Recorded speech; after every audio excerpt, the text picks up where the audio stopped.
Magandang araw po sa inyong lahat. Narito kayo sa Damangas Interviews. Balik eskwela na naman ang ating mga bagets. At napapanahon na ma-interview ang Assistant Secretary for Field Operations sa Department of Education, si ASEC Francis Cesar Bringas.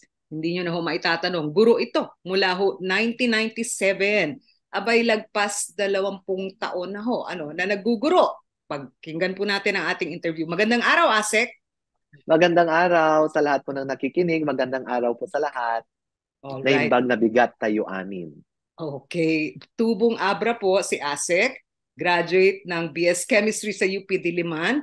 Abay sabi nila parang bulalakaw o meteoric ang pag-angat ng pwesto sa DepEd dahil mula guro, naging principal, assistant director, regional director ng Cordillera Administrative Region, Calabar Zone at Caraga at ngayon ay deputy spokesperson ni Education Secretary Sara Duterte. Okay, pass break tayo, ASEC. Ano ang plano? Ready na ba tayo sa pagbabalik ng mga estudyante sa August 29? So, of course, no, ready tayo. Ngayong week na ito, nagkakandak na tayo ng ating taunang Brigada Eskwela. So, hanggang Sabado yan. Tapos, pagkatapos niyan, magpapa-enlist na tayo or ituloy na natin ang enrollment hanggang sa pagbubukas natin sa August 29. That's Tuesday. Okay. Ngayon, ano ho yung general data dito? Parang how many students are returning to school, elementary at high school? Ano po, na sakop ng mandato ng DepEd? How many schools are ready? How many are still in disrepair? Yeah. Meron tayong around more than 47,000 schools, public schools all over the country, no? And we are expecting that the learners, 28 million of them will troop back to our schools come August 29. Pero yung ating talaan ngayon, nasa almost 12 million yung ating mga nakapalista na definitely ay magbabalik na. Pero meron naman tayong polisiya kasi, no, na lahat ng mga old students natin ay automatically enrolled sa ating mga public schools. So, kahit pa pumunta sila next week, nakapalista pa rin o magpalista, nasa talaan pa rin natin sila kung sila ay old students sa mga paaralan na ito. Alright. Ipaliwanag nga po natin, ASEC. Ito hong enrollees na to, mas marami ba to sa nakalipas na panahon o mas kumukonti ang ating enrollees? Well, yung ating enrollment last year ay nasa 28 million, nanggaling tayo sa around 26 to 27 million lang tayo. So we are expecting na yung 28 million ay magbabalik lahat yan sa paaralan. So including na ang ating bagong pasok na mga kinder learners natin na 5 years old. So siguro around that number pa rin yung ating ine-expect na papasok sa ating mga public schools. Alright. Pero ang problema po yata mga 1,000, lagpas pa ang mga eskwela na hindi ready. Ano po, nasa lanta ng bagyo, kailangan na i-reconstruct at saka kailangan itindig pa o itayo pa. Yeah. Oo, yung ating mga damaged classrooms, ang bilang natin diyan based on our data is nasa 440 classrooms. Ah, Ang totally damaged na kailangan siyang ma-priority na ma-replace dahil nga ito ay mga classrooms na dinaanan ng bagyong Egay at ng Typhoon Depression, yung mga habagat natin. So meron din tayong mga schools somewhere in Region 3, Bulacan, Pampanga, and parts of northern part of Metro Manila na lubog pa rin sa baha hanggang ngayon. So meron tayong mga cases na ganyan at kahit meron tayong mga pagbaha sa lugar na yan, tuloy pa rin ang kanilang opening. Yun nga lang, hindi siya face-to-face, kundi mag-a-adapt yung school ng alternative delivery modes para masabayan pa rin yung pagbubukas ng August 29. okay. Ngayon nabanggit nyo, alternative delivery modes. Saang areas ang talagang flashpoints o talagang dapat mas may special attention ang DepEd? Liban doon sa mga nasalanta ng bagyo, marami tayong last mile schools. Yes. Meron tayong mga last mile schools at meron din tayong mga schools na ang ginagamit nila ay makeshift. Kaya yan yung priority natin for school building program for the next year, no? Sa ating budget na ibibigay. So, yung mga alternative delivery modes, hindi lang sa mga last mile schools, kundi sa mga schools natin na highly populated o masyadong malaki ang kanilang enrollment at masyadong mataas based on our planning standards. Kaya sila yung mag-a-adapt ng mga shifting classes o kaya modified in-school, off-school approach para at least yung ating mga learners na maraming learners in one section ay maka-experience ng both face-to-face classes as well as distance modality classes. Sa ngayon po, sa dami ng estudyante, tapos mga 40,000 sabi nyo yung mga eskwela, ano po yung best and worst na ratio ng students to teacher, students to classroom? Kasi meron tayong nadidinig, sa ibang eskwela, meron 3 shift, sa iba 2 shift, etc. Ano po yung best and worst na sitwasyon ngayon? Ang pinaka-worst na natin siguro yung sa highly urbanized areas na nagkakaroon ng 3 shifts. But we are, the schools division offices, through the leadership of the regional offices, are making efforts para ma-reduce ito into just 2 shifts. Kasi kung 3 shifts tayo, masyado ng lessen yung time ng instruction natin. At yung kung ito ay nag-i-start sa madaling araw, natatapos sa gabi. So we are also looking after the safety of our learners going to the school and going back home. So yan yung worst case natin. So as much as possible, we only limit our shifting to 2 shifts. So yan yung worst cases natin. Yung mga best cases naman natin, usually nakikita natin yan sa mga far-flung schools natin, kung saan very low ang ating enrollment, so maliliit lang yung class sizes natin. Diyan yung higher than the ideal natin or planning standard natin na 1:45 or 1:25 or 1:30, depende sa ating grade levels, no? So yung ating average lang naman diyan, pag tinitingnan natin yung national average, parang okay tayo. But if we go school by school, diyan natin nakikita na may mga hindi maganda ang ratio. Meron din naman yung masyadong maganda ang mga ratio. Okay. Sa ngayon po, sa learning tools tayo pumunta, yung mga books at saka yung mga teachers. At kung sakali, pwede pa siguro idagdag yung mga gadgets. Ano po yung gaps sa inyong learning tools? Libro, guro, at mga equipment. Okay, definitely dito sa ating mga learning resources, dahil sa napagdaanan nating mga natural calamities, marami tayong mga non-infrastructure facilities na nasira din together with our infrastructure. So yan yung mga tinatawag nating learners materials like SLMs, textbooks, learners as supplementary learning resources, even desktop computers or yung ating tinatawag na computer packages including gadgets, no? So yan yung mga non-infra na record din natin that were lost during these calamities. At added to that is yung gap na kailangan pa nating i-fill up.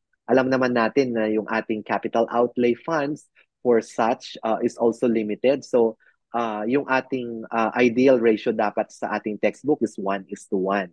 No? Pero dahil over the years, dahil sa implementation ng K-12 natin, medyo matagal na yan, hindi pa tayo nakapag-renew ng ating mga textbooks dahil for the past years ng pandemic, nag-shift naman tayo to self-learning modules. So meron pa rin tayong mga gaps in terms of learning resources. Okay. So meron tayong online classes, meron tayong blended learning, may face-to-face. Ano po yung kalakaran pagpasok ngayong enrollment ng mga bata? Pagpasok natin sa enrollment, ang ating paring default na modality for the public schools ay face-to-face po. Pero in the event na magkaroon tayo ng mga situations na masuspend ang mga classes, inaalaw natin ang mga school heads na mag-adopt ng alternative delivery mode when the situation allows. Because first and foremost, kung may mga calamities na ganyan, ang ating priority is the safety of our learners and our employees. So hindi natin pipilitin sila na kahit naka-alternative delivery mode ay maggawa pa rin ng mga ganyan kahit nanganganib na ang kanilang buhay, di ba? So unahin pa rin yung pagiging safe bago patungo sa pag-conduct ng alternative delivery modes. Kung alternative delivery mode, well, more likely online classes ito. Ano po? Tas mga modules ng teachers. Pero syempre, both the learner and the teacher will need some gadgets or computers or smartphones. Ano po yung deficit pa ninyo? How many teachers do not have? Kasi may plano kayo, di ba po, yung nag-distribute ng laptop pero mukhang nasabit ng konti sa issue, yung purchase contract na yun. Continuously naman nagkakaroon pa rin tayo ng mga procurement natin for laptops for teachers as well as IT devices for learners na pangkalahatan, no? Pero hindi pa natin ma-target or hindi pa natin ma-reach in the short term yung 1:1 na gadget for learners as well as for teachers. Kasi nga kailangan natin tignan kung saan yung pinakamalaking gap na regions or divisions at yun yung pinupunuan natin sa mga available na funds natin. Pero definitely, in the short term or medium term, we cannot still go for 1:1. Kaya nga, aside from the online and yung ating mga offline na versions of these gadgets, of these materials, meron din tayong printed versions ng ating mga materials that are also available for learners. ASEC, pagka ho ba tiningnan natin yung mga regions or divisions na medyo kapos talaga sa IT tools or gadgets, saan po yun? Magkakaroon ba ng pagsalikop doon sa poorest regions of the country o poorest municipalities and cities? Ano ho yung tinitukan ninyong review doon? Saan kailangan ang mga gadgets? Okay. Sa gadgets natin, gaya sa physical facilities natin, no, kung saan nagpo-focus tayo dun sa mga nasalanta ng bagyo at ng mga earthquakes at dun sa mga areas na there is shortage really of classrooms dahil gumagamit pa sila ng mga makeshift, no? Yun talaga yung target natin na priority sa ating school building. In the same manner na yung ating mga schools, particularly in the far-flung areas, yung mga nasalanta rin ng bagyo, ang magiging priority din natin, meron tayong equitable allocation of these resources, particularly ng IT or ICT or DCP packages dun Okay. sa mga areas na ito. Pero ASEC, taon-taon po tayo bibisitahin ng mga 20 bagyo. At malamang taon-taon yung mga eskwelang inyong i-repair o i-construct, baka masalanta na naman muli. Meron mo bang mas permanent o talagang medyo ayos na long-term solution?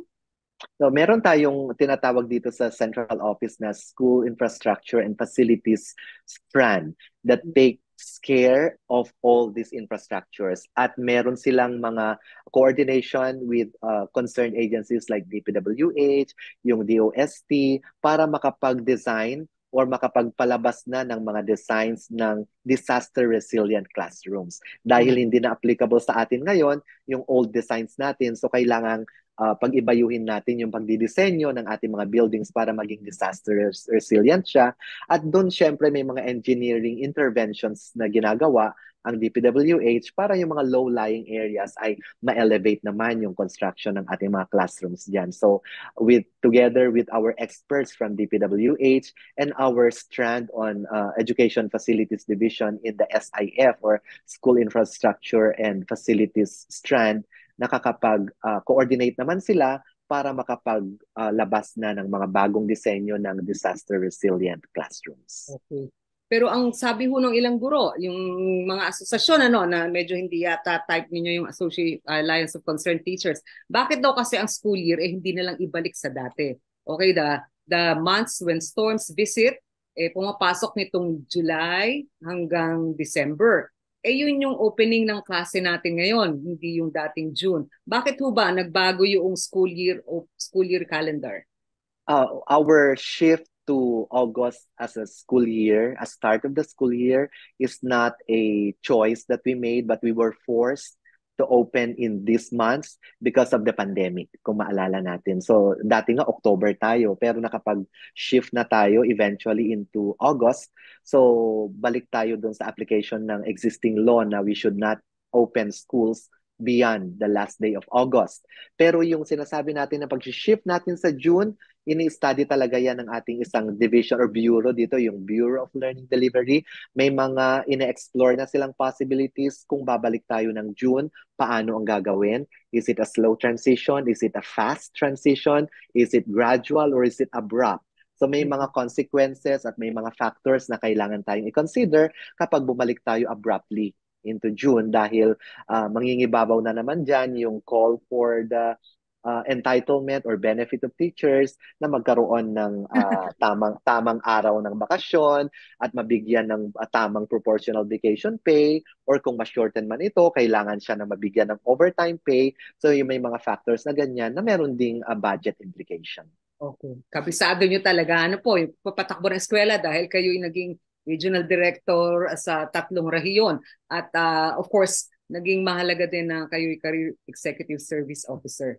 Pero, liban dun sa sinasabi ninyo ng mga eskwela na kailangang maayos dahil nasalanta ng bagyo, ang sabi po ni Vice President Sara at saka Education Secretary Sara din, merong 100,000 school buildings. Ito po yung report ng basic education.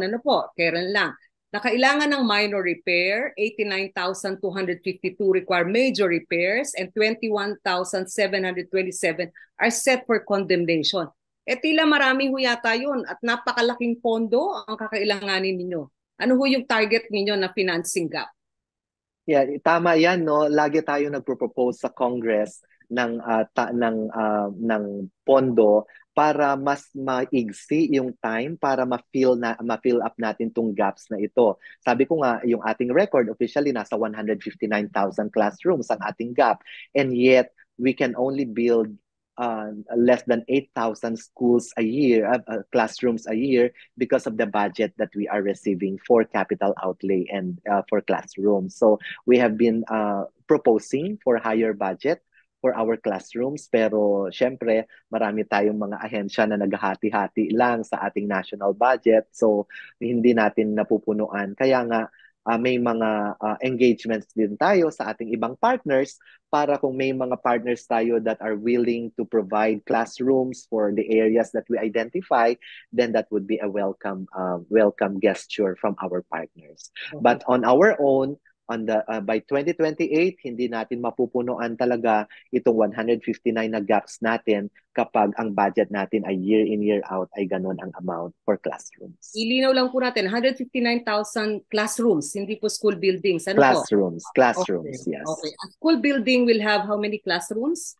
Well, meron tayong mga designs na 2 classroom, 4 classroom, 6 classroom, as many as 24 classrooms na buildings. Pero yan yung mga issues natin kapag mga ganong multi-story natin na 3-story 24, mga ganyan. Ang magiging issue natin is buildable space because the DepEd has to own the school site before we can build these schools. All right. Pero ang sabi ho rin ni Vice President Sara, ang problema, kabahagi yung mga contractors na palpak ang trabaho o meron ding pangungulimbat o korupsyon na nagaganap sa paggamit ng pondo para sa pagpapatayo ng school buildings. Ano po yung sitwasyon talaga? Gaano kalala ang problema? Well, we cannot say about how grave the problem is kasi alam naman natin na kami sa Department of Education ang tumatanggap ng pondo, but the implementation of the school building programs ay nasa DPWH po yan. So sila ang implementing agency, but the fund is lodged at the Department of Education. So once it is lodged at the department at nagkaroon na ng construction, the construction phase or the construction part will go to our agency for construction. Ibig sabihin kayo po yung receiving entity, ano po? Kasi nasa yes. Pero sinisingil nyo ba ang DPWH sa mga contractor na to? Nagkakaroon ba ng blacklisting ng mga talagang palpak ang trabaho? Kaya nagkaroon tayo ng sinasabi ko na School Infrastructure and Facilities Strand headed by one undersecretary para magkaroon ng closer coordination between DepEd and DPWH pagdating sa ating mga school buildings. So with the creation of this strand, we are hoping na yung ating implementation of the school building program of the department will be smooth and will be orderly and in accordance with existing laws. Mm-hmm. Kasi parang tila kaunti ang naririnig ng mga parang tipong contractor na na-penalty o na-suspend dahil palpak yung ginawang eskwela na siguro dapat parang may ganun ding balita para malinaw ho how you coordinate. Yeah, oo. Tama naman yan. Yan yung mga areas na talagang tinututukan ng ating bagong strand.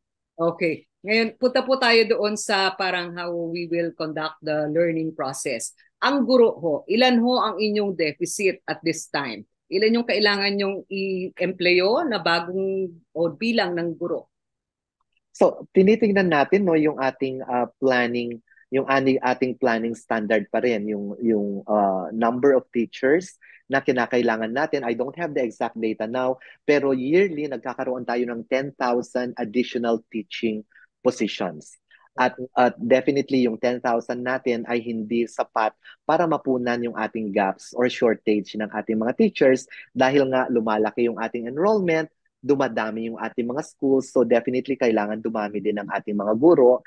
And lalong-lalo na kapag napunta tayo sa secondary at senior high school na meron tayong mga specializations or subject area specializations. So, hindi naman lahat ng mga guro sa high school, kagaya ng elementary, ay kayang ituro ang lahat ng mga asignatura. So, kailangan i-consider natin yung factor na yan. So, but with this 10,000 that we are given every year, unti-unti or i-allocate yan equitably sa mga schools where there is extreme shortage in teachers dahil Okay. bibigyan natin sila ng priority. Ano po yung tingin ninyo talagang dapat po na asignatura at saka grade level ng guro? Anong klaseng mga guro na may expertise?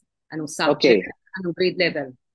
dahil nagkakaroon tayo ngayon ng malawakang implementasyon ng inclusive education, nangangailangan talaga tayo ng mga special education teachers, yung tinatawag Okay. natin SPED teachers.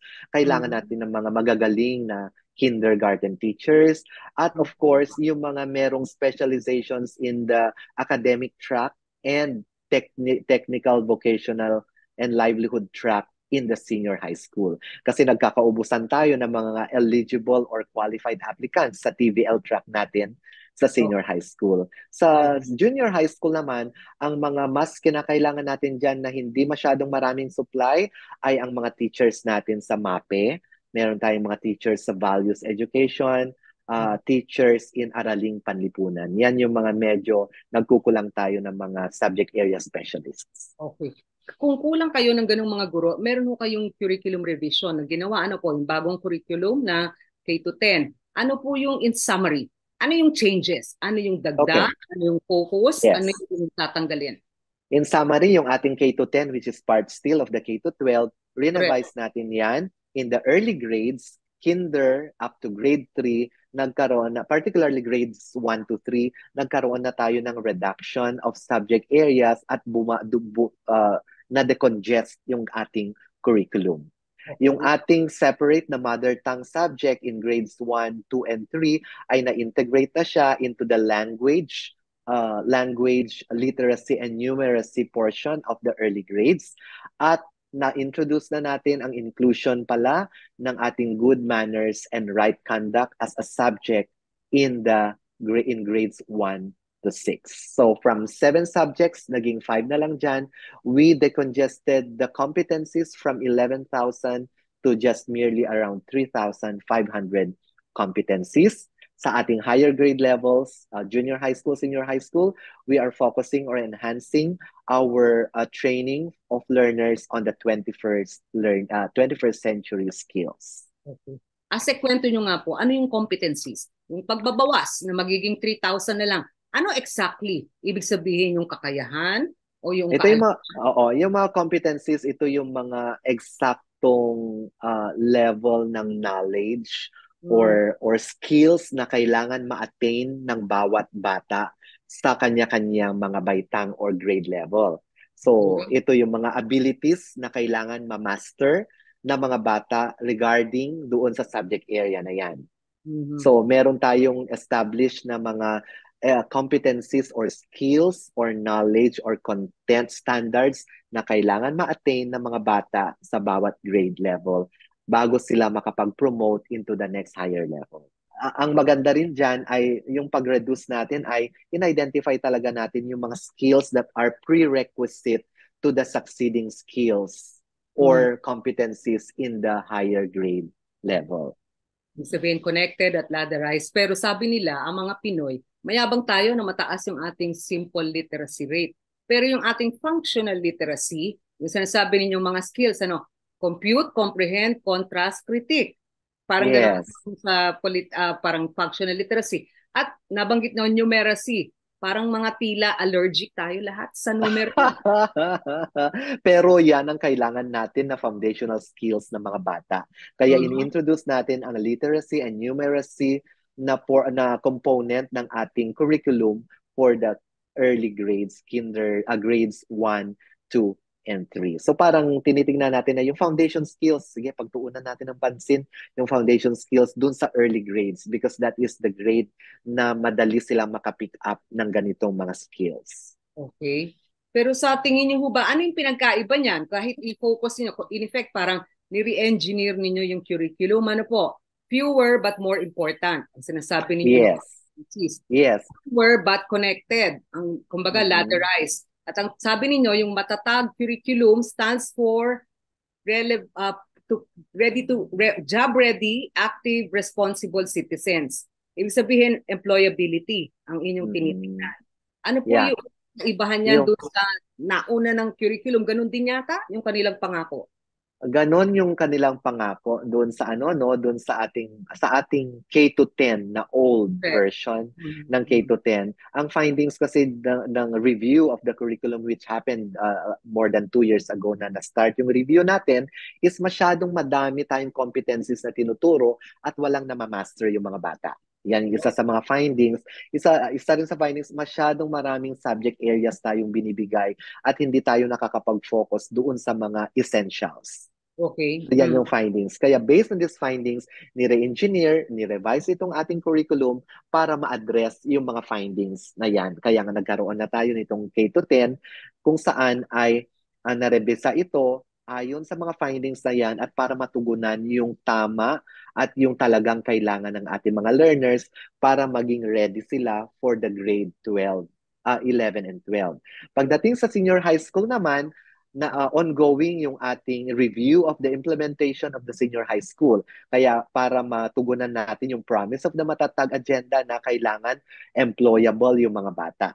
So yung Mhm. promise natin noon na na employable yung mga bata after grade 12, ina-acknowledge naman natin that we fell short of that promise. Kaya kinakailangan talaga na reviewin din natin ang implementation ng senior high school at kailangan na rin i-revise itong ating senior high school curriculum para maging mas employable ang ating mga graduates ng K to 12.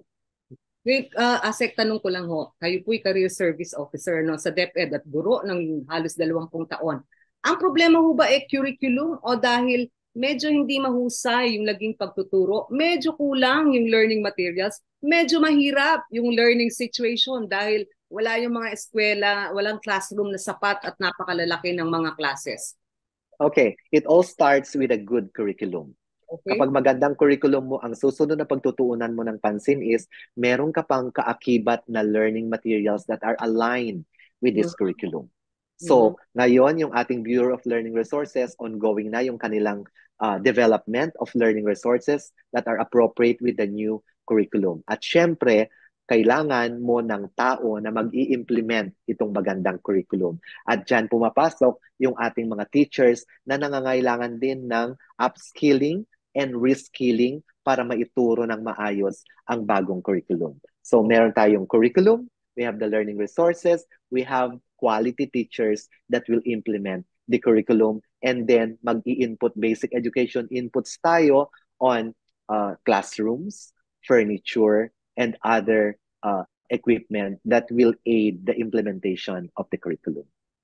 Ngayon, ang parang tila ho yata, parang maganda yung inyo nung parang direksyon ano, ng curriculum review. Pero parang ang DepEd hindi masyadong generous sa pag-share ng performance indicators. Halimbawa, yung sinasabi na halos 7, 8 sa bawat 10 Pilipinong bata eh hindi pa sapat ang kakayahang magbasa.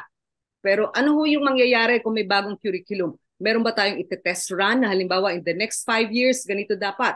From this level, dapat dumami ang marunong ng magbasa ng mga bata. May ganun ho ba na parang Yeah. ite-test yung sarili ninyo na effective ba yung bagong curriculum? Yeah.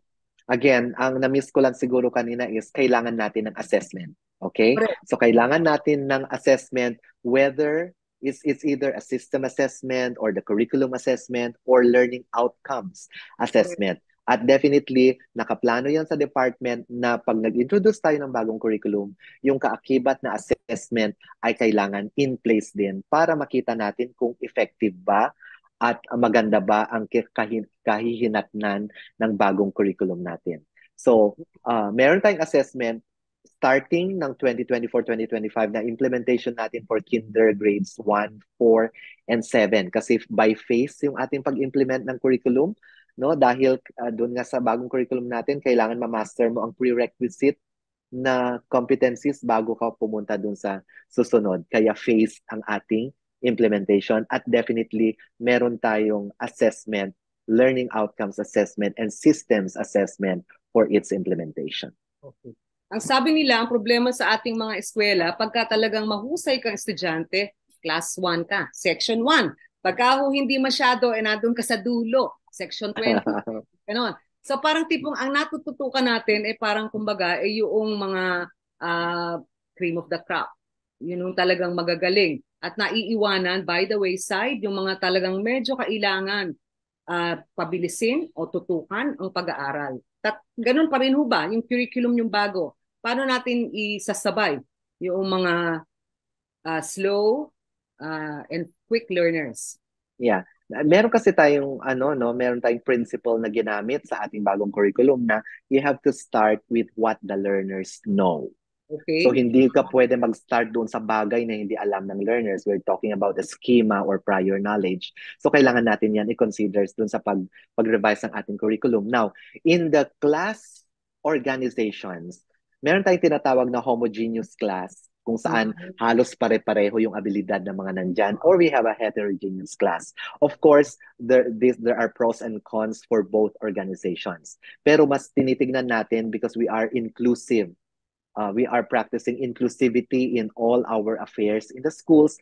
Tinitignan natin na parang mas magiging maganda ang magiging benepisyo kapag heterogeneous ang ating klase kasi magkakaroon diyan ng peer tutoring, magkakaroon tayo ng mga sharing ng mga learners of collaboration and cooperation can be trained while you are in a heterogeneous class, no? So, of course, sasabihin ng iba kasi ang heterogeneous kapag yung matalino masyadong nababagalan, nabobore na siya, meron tayong mga interventions na ginagawa pag meron tayong mga cases na ganyan kasi meron tayong tinatawag na enhancement activities, may mga intervention activities tayo para sa mga not so good in the classrooms, no? So meron tayong mga ways by which we can intervene in such cases. Okay. Ngayon, nabanggit niyo yung dadagdag o tututukan yung good manners and right conduct. Ano po, GMRC. Paano mo ituturo yun? Kung parang nasa paligid nila, ang daming problema. Walang sweldo na sapat, mayroong kahirapan sa maraming lugar, at merong corruption sa gobyerno. Parang, ano ho yung GMRC? Paano ho yung ituturo? Kasi, Well, yung GMRC naman natin based on the norms and values of a certain community, no? So, sabi nga nila values, kung kasama ang values doon sa GMRC kasi integrated na rin ang magkahiwalay kasi yung values at GMRC, no? Na subjects natin in the ano. So, itong GMRC, ito yung mga norms ng like paggamit ng po at opo, kailangan natututunan yan sa early grade, yung pagbibigay galang sa mga nakakatanda, yung mga ganyan na nakakalimutan ba in the past. So, it all starts with how you train the character of a certain individual starting from a very tender age. No, yan yung objective ng ating GMRC. So, dun sa ating paligid na sinasabi mo na may mga exposures ang mga bata, perhaps ang natututunan nila sa GMRC and the values would give them the opportunity to decipher or to determine whether what they see outside the school or the classroom is actually right or wrong. So yung discernment or your skill of discerning whether something is right or wrong, natututunan natin yan sa GMRC and values education. And its perfect application would be when they make informed decisions when they are outside the classroom. okay. Ngayon, may concept po si Vice President Sara, yung education is linked to national security. Kasi sabi niya, ito yung batayan kung bakit may confidential at intelligence expenses. Ano po, yung DepEd, na medyo kakaiba sa mga dating education secretary yung termino nila.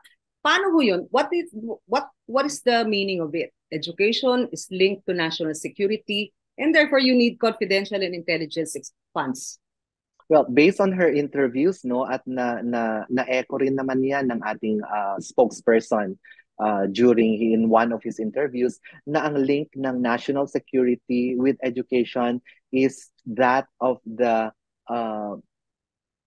apparent at nakikita natin na cases of recruitment of learners in the public schools as well. to be part of another group, no, yung mga recruitment na cases natin, and they have implications to national security. So that is the reason behind. But again, we repeat that this is a proposal of the Department of Education by the VP Secretary, and it is up to the Congress kung i-approve nila yan o hindi. But it is just put on the table, and then ginastify naman ng ating Vice President Secretary, and if it is okay with the Congress, then the proposal would be fine. Yeah. Alright. Ngayon, sabi ninyo parang kasi yung recruitment, ano po, ng mga komunista, ng mga kaliwa, ng mga estudyante, but you cover a population na parang tipong 6 to 18 years old.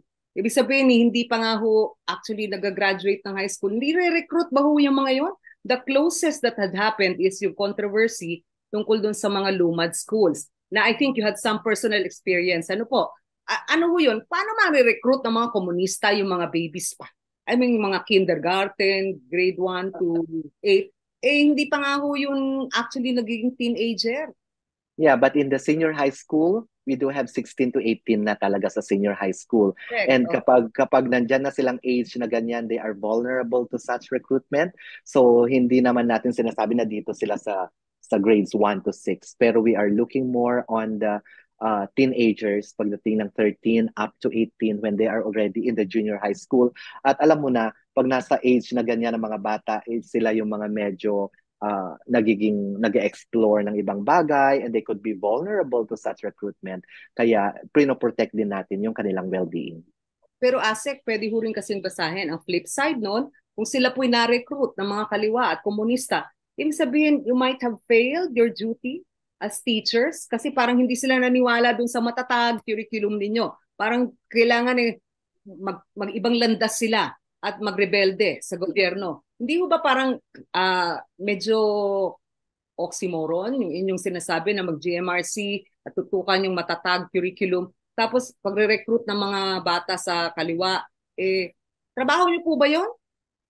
Well, trabaho talaga ng paaralan, because mandato talaga ng paaralan ng ating mga public schools na maging makatao, makabayan, makakalikasan, at makadiyos ang ating mga mag-aaral, because those are the core values of the Department of Education, and that is our mandate. So we should exert all our effort para ma-meet natin yung core values na yan, maging isabuhay ng mga mag-aaral yung core values na yan. So whether they are inside our schools or outside our schools, our learners should be able to demonstrate these core values. At responsibilidad talaga ng mga guro na ituro ito ng tama sa mga bata. Now, meron tayong mga siguro cases naman na, nagpapariwara ang bata or na a-attract siya sa kabilang side. Again, dito natin sinasabi na, alam mo, ang mga bata, they spend like maximum 8 hours in the schools. Mm-hmm. So we have 24 hours. Ibig sabihin, 16 hours nasa tahanan dapat sila.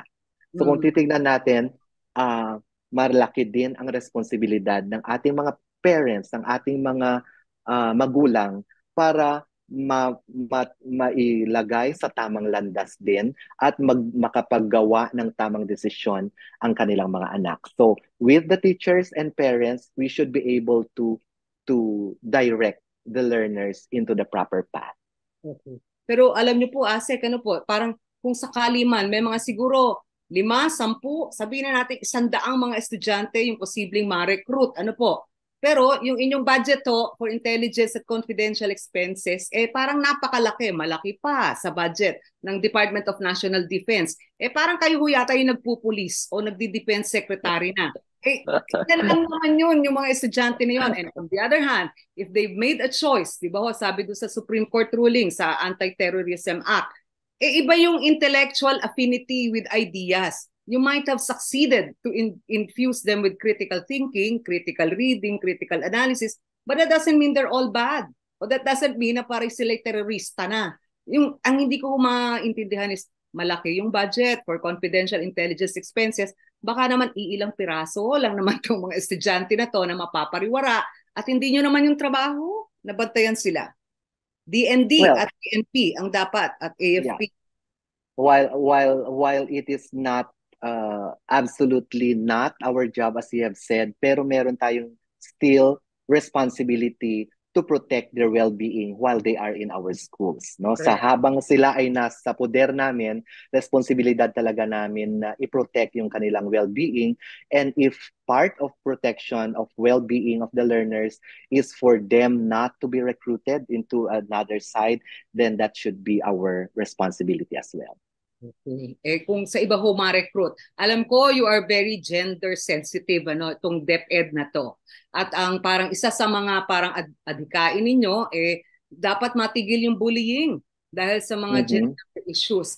At pero may mga balanse pa rin ng trabaho. Halimbawa, yung pagsusuot ng choice, 'di ba? Yung gendering na nagaganap o yung sexual orientation and identity na preference ng mga bata. Again, we come back to the issue of choice. Pero wala pang ganung patakaran ang DepEd na kung gusto mong magsuot ng damit babae sa graduation, okay lang. Iba-iba.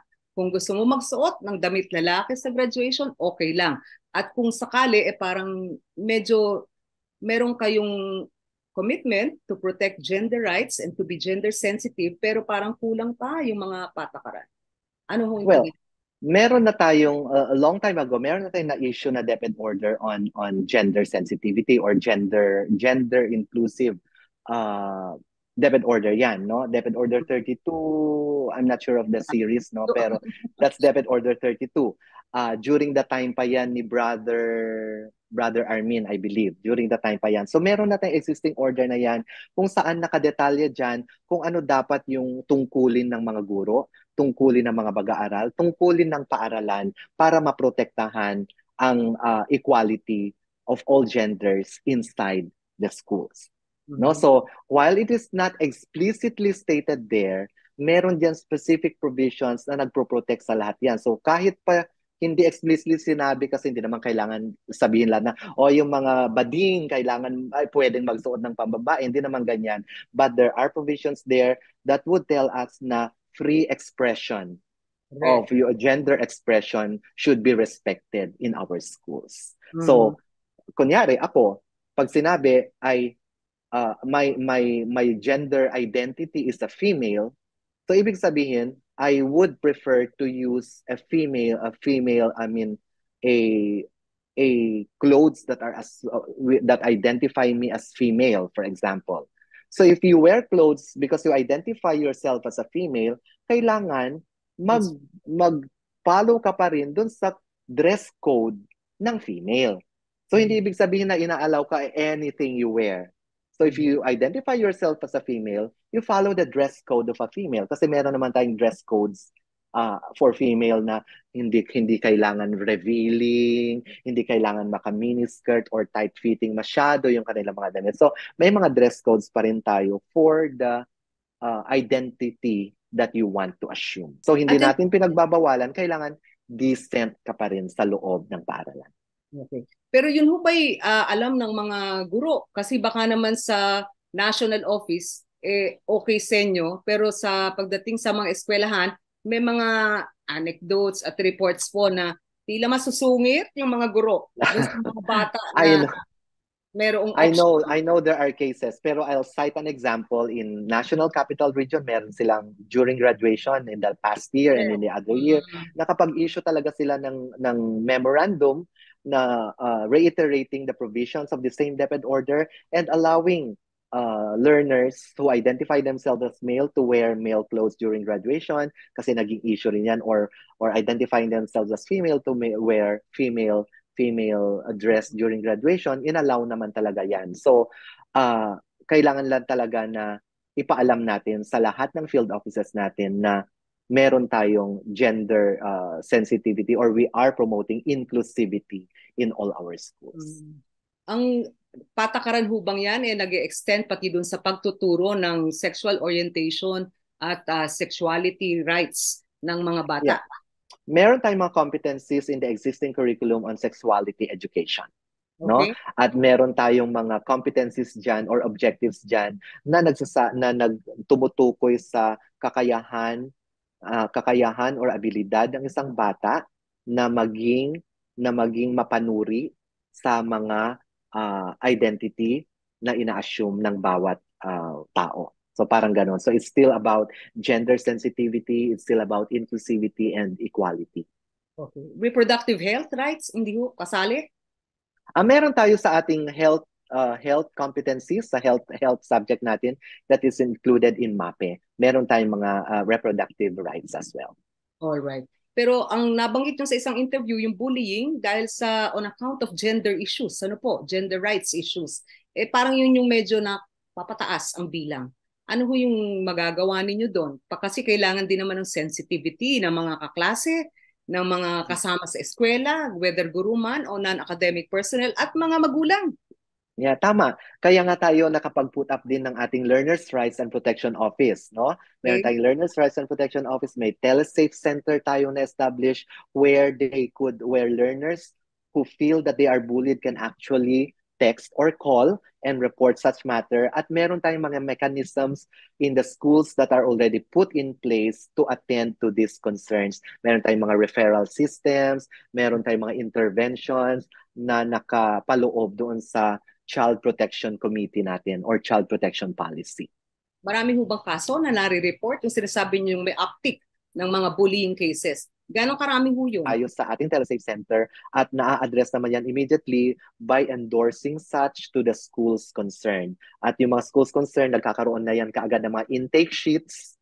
At kung bullying case talaga yan, may physical bullying, alam na nila kung ano yung mga immediate response to such cases. So, meron tayong mga trainings that have been conducted for guidance teachers and for our learners' rights and protection focal persons in the schools and the divisions para ma-avoid natin yung pagiging rampant ng mga ganitong cases. Ang mental health situation ho ng mga bata natin. Kasi nabanggit nyo, guidance counselors. Pero ang alam natin, wala halos masyadong maraming guidance counselor sa karamihan ng ating mga eskwela. Wala rin test sa ating mga karamihan ng ating mga eskwela. So, paano ho na papangalagaan yung mental health concerns ng ating mga bata, lalo na kung kailangan talagang tutukan ng professional help? Okay, yung mental health concerns natin, meron tayong mga trained guidance teachers and other trained teachers that are able to conduct psychological first aid. May mga ganyan tayong mga trainees sa kanila, and we have trained more than 100,000 or more all over the country in all of the schools division offices, no? Naka-distribute yan in our division offices. At meron tayo ngayon ikinakasan na comprehensive mental health program, not only for learners, but for teachers and non-teaching personnel as well. Okay po yun, nakakaiba yung mga initiatives niyo. Hindi mo ba bibigyan yung mga taong gobyerno na parang pinag-graduate natin sa ating mga eskwela, best efforts, pero parang di na maraming may kailangan ng GMRC, kailangan na parang integrity check, ano po? Hindi mo ba pwedeng mapasada doon sa ating mga public service sector na may problema? Well, siguro yung ating mental health, nasa mental health problem pa rin tayo, di ba? Mental health, yeah. Oo, meron din tayong mga cases kasi na nagkakaroon ng mental health issue ang ating mga teachers, at through this program na-address talaga natin ang mga yan. So, minsan kasi may mga indiscretions or mga misjudgments na nangyayari sa mga teachers natin, and they can be attributed to low mental health dahil this was parang napagrabe ito nung nagkaroon ng pandemic, naging effect ito ng pandemic. So kaya yan yung gustong i-address ng ating departamento para lahat ng ating mga mag-aaral, lalong-lalo ng ating mga teachers, ay magkaroon ng tamang mental health capacity para maging safe spaces lagi ang ating mga eskwelahan. Alam ko po kayo po'y career service personnel, pero may isang balita na parang tila ang daming taga-abra na na-appoint ni President Biden. Dahil yata marami, medyo malawak, malalim ang talent pool ninyo. Kasama po yata yung si Executive Secretary Bersamin na ano ho niyo ba, uncle o pinsan? Uncle. Well, we are related because I have Bersamin as my middle name. Yeah. Okay. So parang ang daming taga-Abra. Ito ba'y dahil taga-Norte ang ating Pangulo at talagang lugar ang Abra in terms of Well, political life. I would like to believe that maraming mga talents ang Northern Luzon. In the Mhm. same manner na marami ring talents ang Southern and Central Luzon or Mindanao of course and Visayas. So nagkataon lang siguro na the skills and the capacity that they're looking for are found in these areas. Yeah. Alright. Okay, sa 20 taon na kayo po'y guro, principal, regional director, at gayon deputy spokesperson, ano po yung inaasahan ninyo? Will things be better for the Philippine education sector? O parang tila usog ka ng usog, parang rock of Sisyphus? Ano po? Usog ka ng usog, pero bagsak ka rin. Bagsak. Ang daming kulang, ang daming gustong gawin, pero kapos. Kapos sa tao, kapos sa pondo. Ano po yung inyong best bet?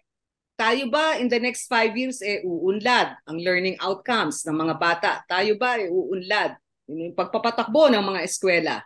I know you are very hopeful all the time sa mga seminars at na kayo speaker.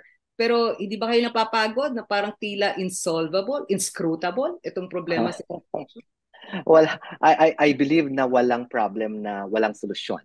Mm-hmm. Ang siguro lang, kailangan lang natin i-appreciate na we may not be there yet, but the important thing is every year we are making progress.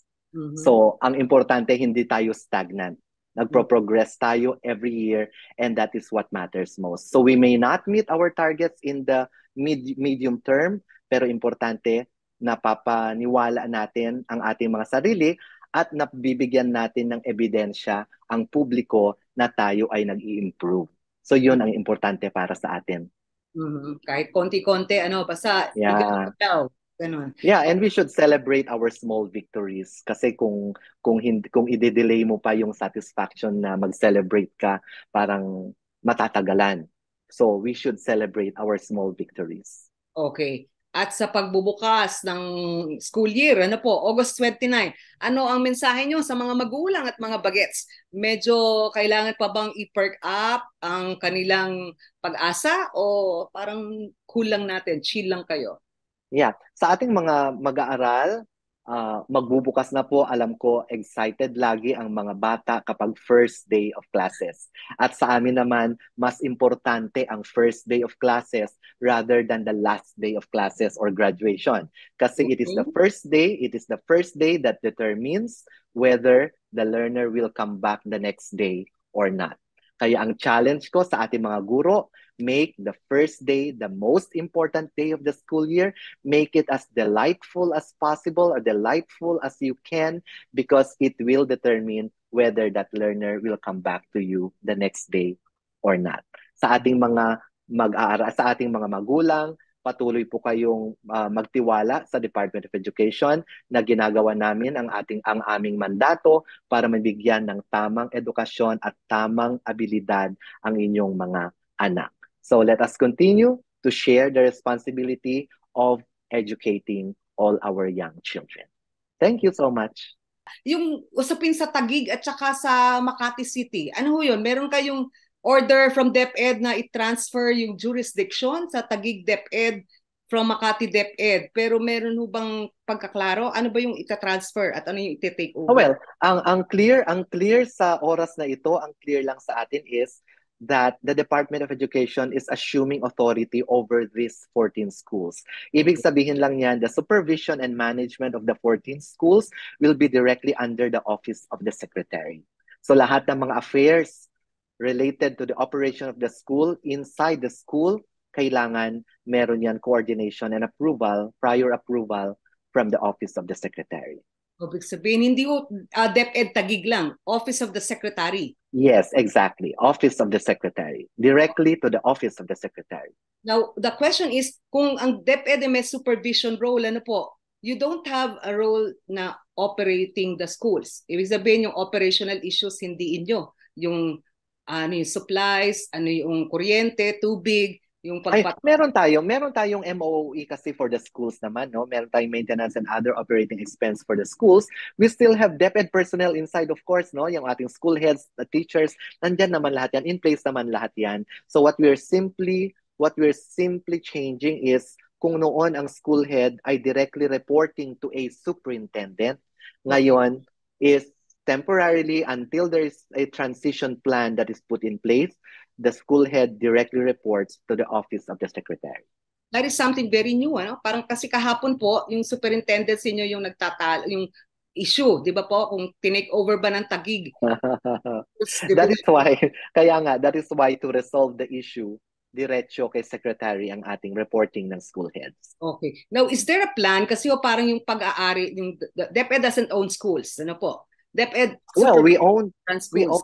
we also have properties, no? May mga ang ating mga school sites, may mga nakapangalan sa DepEd, may mga nakapangalan din sa mga local government units. So depende kung saan 'yan, no? So but there are school sites that are also titled to the department, pero hindi ko sinasabi na itong mga nasa Makati, Taguig ay nakatitle sa DepEd. But what I'm simply saying is there are school sites that are also named or given to DepEd. So meron din tayong mga school building projects that are funded by the department or by the government. Meron din tayong mga school buildings that are funded by the local government. Okay, but the 14 schools, ang claim ng Makati, at ito yung kinaklaro din ng Taguig dahil may jurisdiction ruling na yung Supreme Court sa kanila daw yung areas 1, 3, and 4. Pero ang claim mo ng Makati, they own the schools. They built it with taxpayers' money from Makati. Yun ba inaaral ngayon ni Secretary Duterte? Paano well, sa mga mangyayari o nangyari o mangyayari pang mga coordination ng ating transition committee, siguro yung inventory na yan ay isa sa mga functions ng transition committee na mafo-form, no? So pag nagkaroon na ng clarity ang mga yan at nagkaroon na ng tamang interpretation or implementation of the ruling, so magkakaroon na ng clarity yan, that is the time na pwede nang ibalik muli ang supervision and management of the schools back to the schools division superintendents where they rightfully belong. So may transition committee ho, kayo ba nagpanukala yun? At yeah, meron. May representative ang dalawang syudad, ano po? Ang yes, of course.